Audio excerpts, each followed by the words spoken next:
আলাইকুম। আমি রিতা জেসমিন, ভোলা সমিতির একজন গর্বিত সদস্য। 1962 সাল থেকে ভোলা সমিতি ঢাকাস্থ যে কার্যালয় রয়েছে সেখানে তারা অনেক ধরনের কার্যক্রমের মাধ্যমে আজ অব্দি এগিয়ে চলছে।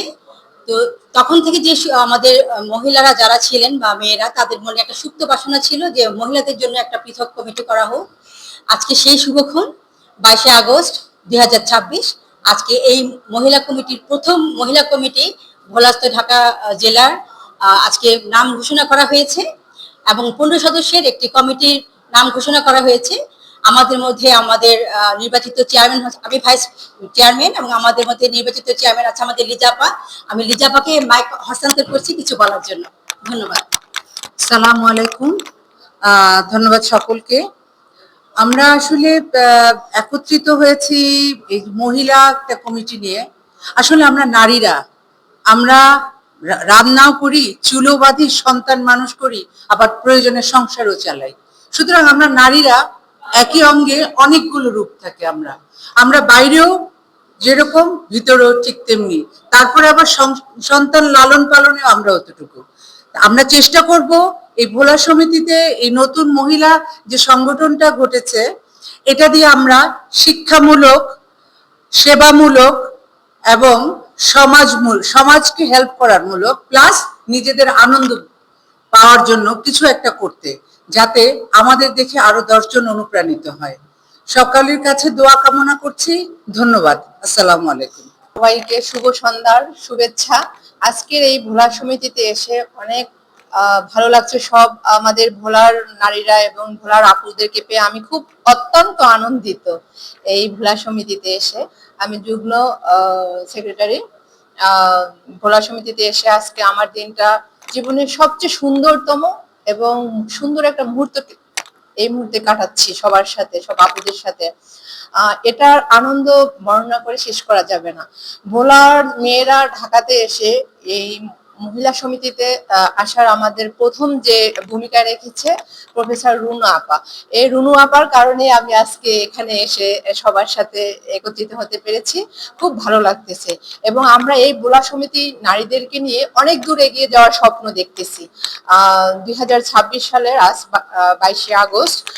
আশা করি এই 26 সাল থেকে আমাদের সবাই যতদিন বেঁচে আছি, ভোলা সমিতির কার্যক্রম মহিলাদের আরো বৃদ্ধি পাবে এবং সকল মহিলাদেরকে নিয়ে ঢাকাতে যারা আমরা কর্মরত আছি এবং বিভিন্ন সমাজ সেবামূলক কর্মকাণ্ডে যারা আছে, সবাইকে নিয়ে আমরা একত্রিত হব। আমি ঢাকা ট্যাক্সিস বার, সরকারি ঢাকা ট্যাক্সিস বারের অ্যাডভোকেট হিসেবে কর্মরত আছে এবং প্রতিরক্ষা মন্ত্রণালয়ের এডি হিসেবে বর্তমানে অ্যাডমিন আছে ঢাকা ক্যান্টনমেন্টের ভিতরে। বাট কারো যদি কোনো সহযোগিতা লাগে ট্যাক্সিস বিষয়ে আইনের কোনো কনসালটেন্সি, আমার সাথে আপনারা যোগাযোগ করবেন আশা করি।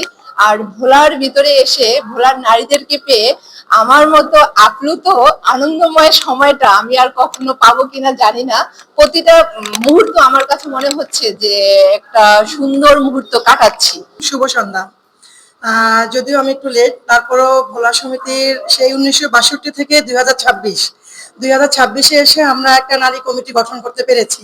এই জন্য আমি সবাইকে অভিনন্দন জানাচ্ছি, যারা এই কমিটির সদস্য এবং যারা এই কমিটির বাইরেও যারা আছেন, আপনাদের সবাইকে। এতদিন ধরে আমরা ভোলা সমিতিতে আছি, আমরা আমাদের ভাইয়াদের সাথে এতদিন ধরে একসাথে কাজ করেছি, কিন্তু এখন আমাদের ভিন্ন একটা কমিটি হয়েছে। আমি আশা করবো আমরা আরো ব্যতিক্রমী কিছু কাজ করতে পারবো। আর আমরা নারীরা যে পারি এবং পারতেছি এবং ভবিষ্যতে পারবো, এটা হচ্ছে তার একটা প্রমাণ।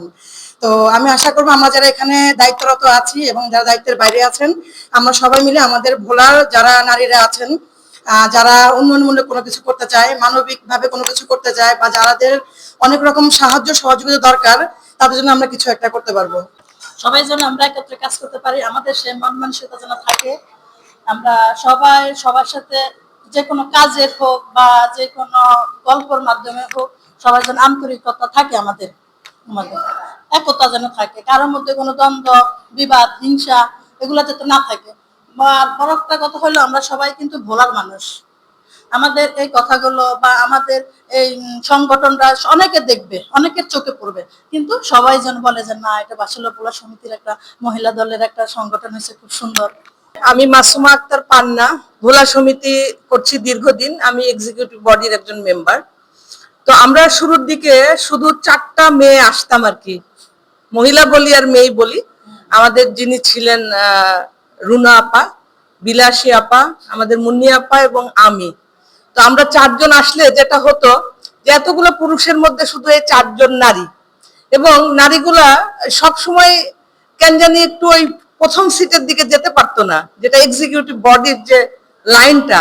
তো আমাদের মধ্যে খুব ক্ষোভ তৈরি হতো যে আমরা কি ওই সিটগুলোতে কখনো যেতে পারবো না।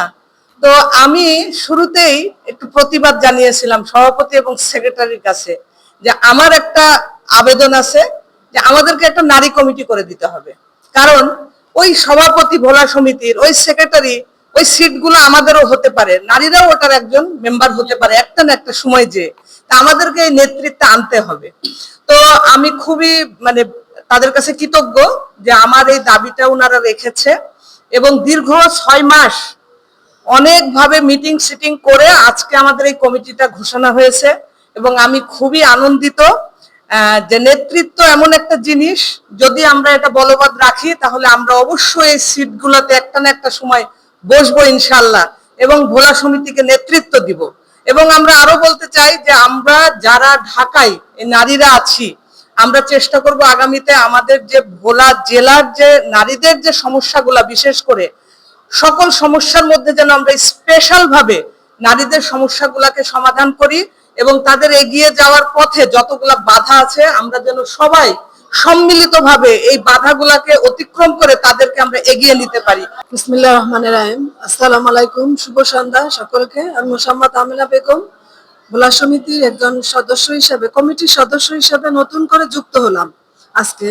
আমি খুব বেশি দিন এই প্রতিষ্ঠানে, এই ভোলা সমিতির সাথে সংযুক্ত হতে পারি নাই। তো আমাকে এখন কমিটিতে একটা সদস্য পদ দেওয়া হয়েছে, সেজন্য আমি খুবই আনন্দিত, এবং সবার সাথে আমার এই আনন্দ বা আমার ভাব প্রকাশটা ভোলার সব আপুদের সাথে আমাদের একত্রিত হয়ে একসাথে আজকে আমরা এখানে উদযাপন করতে পারছি। এই জন্য আমি নিজেও আনন্দিত এবং সকলকে ধন্যবাদ জানাচ্ছি। আসলে আমরা নারীরা এখন অনেক কিছু দেওয়ার সময় হয়েছে আমাদের। আমরা তো বাসায় অনেক সময় এমনিতে অবহেলায় কাটিয়ে দিই। আমাদের মনে, আমরা যদি অসহায় দুস্থ মানুষের, এতিমদের মধ্যে বলার যে কার্যক্রম চলমান, সেগুলোর মধ্যে আমরা যদি নিজেকে সংযুক্ত করতে পারি, তাহলে ভোলা সমিতির অন্যান্য কমিটির সাথে আমাদের মহিলা কমিটিটাও আরো এগিয়ে নিয়ে যাওয়া।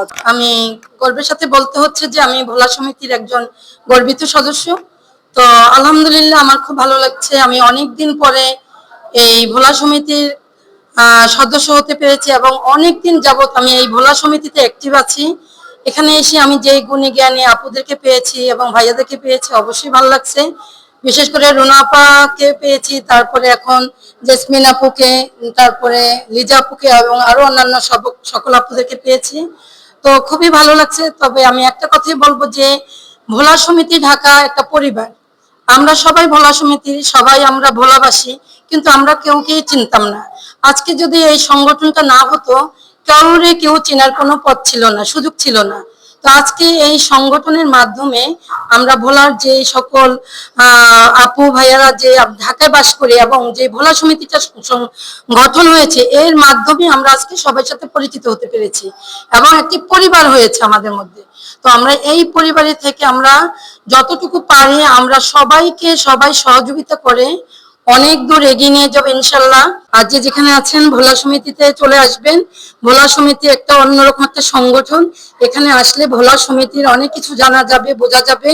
আমাদের ভোলা সমিতি পোস্ট ভিডিও দেখে সবাই বলে যে ভোলা জেলাটা একটি স্মার্ট জেলা। আসলে কথাটা শুনতে খুব ভালো লাগে। আমি সীমা আক্তার, ভোলা মেয়ে। আজকে নতুন করে আমি ভোলা জেলার মহিলা ইউনিটি হয়েছে, সেখানে সেক্রেটারি হতে আমাকে যারা বানাইছে আমি তাদের প্রতি কৃতজ্ঞতা জানাই, এবং আমার সকল আপুদের প্রতি কৃতজ্ঞতা জানাই, ভোলাবাসীর সবাইকে কৃতজ্ঞতা জানাই। আমি সীমা আক্তার, বাংলাদেশের মেয়ে হয়ে ফ্রান্সে বিজনেস করে। আমি চাই আমার ভোলার মেয়েরা ফ্রান্সে, আমেরিকায়, নিউ ইয়র্কে সব জায়গায় বিজনেস করবে। আমি যদি ফ্রান্সে বসে বিজনেস করতে পারি, তাহলে আমার ভোলার মেয়েরা আদার্স কান্ট্রিতে, ইউরোপে, আমেরিকায়, পৃথিবীর সব কান্ট্রিতে তারা বিজনেস করতে পারবে। আমি বিজনেস করি বিধায় আমি চাচ্ছি আমার যে সকল আপুরা আছে, যে সকল আমার ফ্রেন্ড সার্কেল আছে, সবাই আমার সামনে এগিয়ে আসুক।